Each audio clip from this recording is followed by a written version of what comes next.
Баршаңызға сәлем достар. Бүгін сіздерге үй жағдайында жасалатын казинакидің рецептін ұсынамын. Алдымен майсыз құрғақ табада шемішкінің дәнінің үстіне шым-шым тұзды салып, шемішкінің дәні қызарғанша қуырамыз.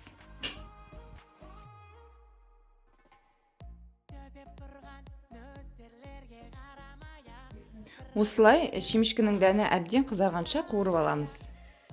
Енді осы құрғақ табаға қант пен балды араластырып, қантты әбден ерітеміз.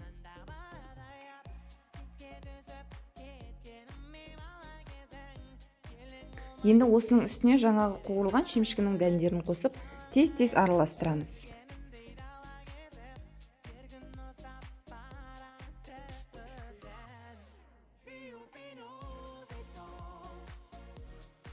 Алдын ала дайындап қойған пергамент қағазға түсіріп, үстін екінші қағазбен жауып оқтаумен жаямыз.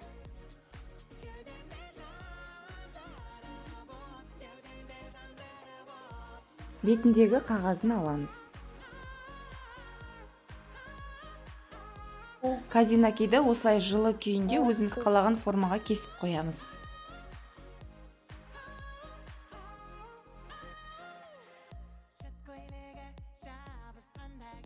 Әбден суып қатқаннан кейін осылай алып, шай іше беруіңізге болады. Шайларыңыз тәтті болсын. Егер видео ұнаса, лайк басып, пікір жазуды ұмытпаңыздар. Және де каналға тіркеліп қойыңыздар.